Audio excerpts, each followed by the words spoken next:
Thank you very much. It's great to be here. So what I'm going to do is I'm going to go through my slides fairly quickly. I think what we found in the last session is there was a lot more value in the interaction that happened after the slides or when people started asking questions. So take me 10 minutes to get through the slides here. This is a really important graph. It's a little bit counterintuitive as well, but interpreting this, here's what it says.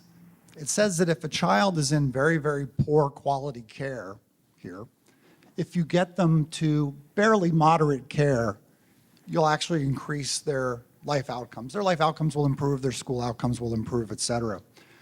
But once you get to moderate quality care, and this can be care, this can be pre-K, it really doesn't matter.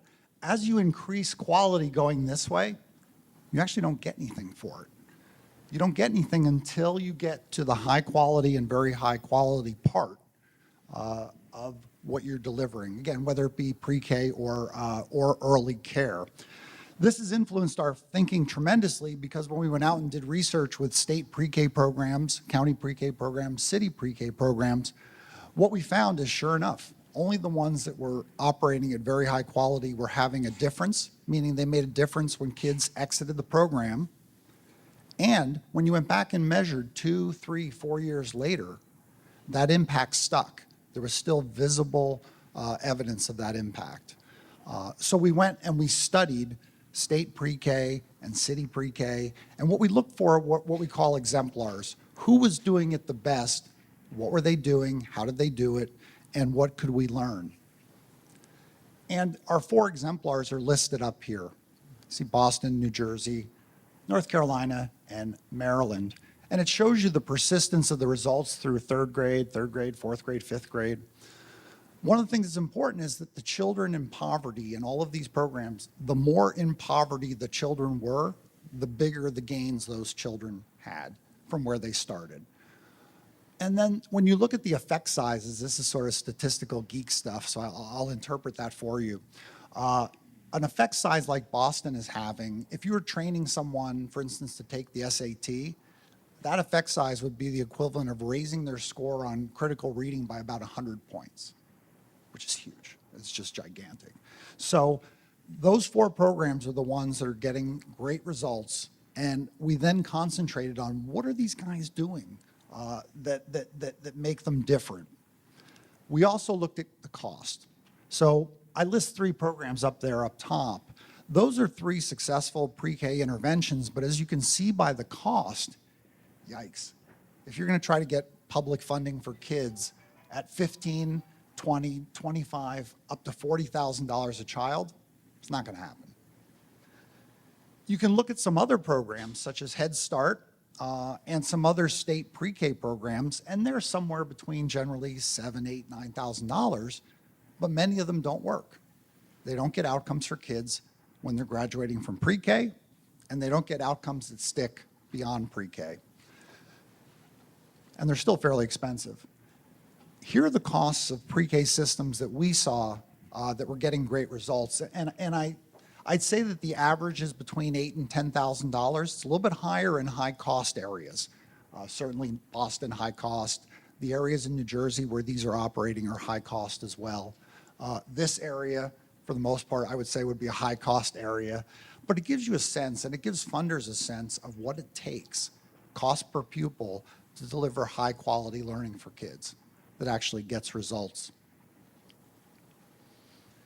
What we learned from these 4 exemplars were 15 things, and I'm not going to talk 10 minutes about each of them, 15 things that they did in common that led to great results for kids.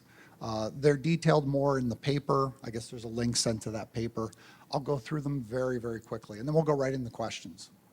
So the first one is political leadership or judicial mandate. This is a governor or a mayor or a county executive that says, we're going to build pre-K come hell or high water. We're going to do it right. We're going to spend the money required. We're going to measure it, and we're going to make sure there's great results for kids. There's no substitute for that other than judicial mandate. So 2 of the states that I pointed out, New Jersey and North Carolina, were forced to create high quality pre-K based on court decisions that were made that kids were getting inequitable education. The courts in New Jersey went so far as to specify the elements that had to be present in those programs. Can you imagine judges writing essential elements for, anyway, they didn't quite get it right the first time, but they actually did a decent job. But that was an example where judicial mandate actually helped spur high-quality pre-K that was very, very effective. Certainly compelling vision and strong leadership from other leaders beyond executives like the head of state or the head of county or the head of cities. And so this is senior educator leaders inside those entities. This is administrators of pre-K programs and pre-K centers. These people all had to be doing an outstanding job in order to get the results that I showed you earlier. Probably the most intuitive one is number 3, which is teachers delivering high quality instruction.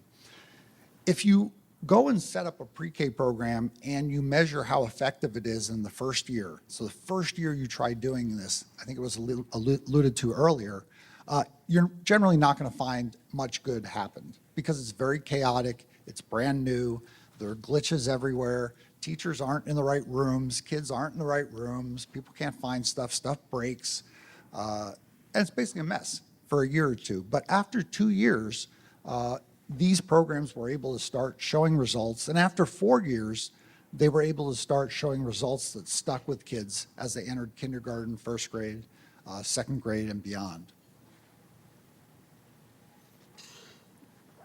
This idea of teachers delivering high quality instruction, though, high quality instruction can be measured.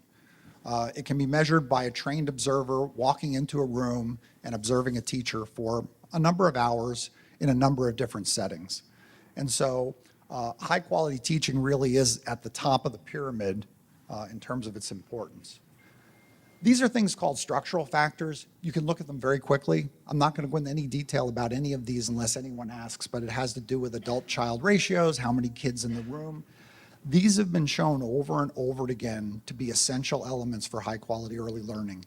If you do not have these elements, we have not found a single state pre-K, county pre-K, or city pre-K in the nation that is successful without those 5 things. Likewise, the same with these 5 things. These are 5 different things. These are standards, curriculum, professional development, assessment, and use of data. The 4 exemplars that I mentioned on the earlier slide, they all do these things very, very well and put a lot of value on them and take a lot of time to do them well. Professional development's a great example. How many people here are teachers or administrators? Okay. How many of you have gone to professional development that's sort of like, you're going to sit in a room like this, and a guy like me is going to talk for hours and hours, and you'll take notes, and you'll do breakouts, and then you'll come back and present, and then you go back to your school, and it really wasn't all that good or helpful. Does that sound familiar?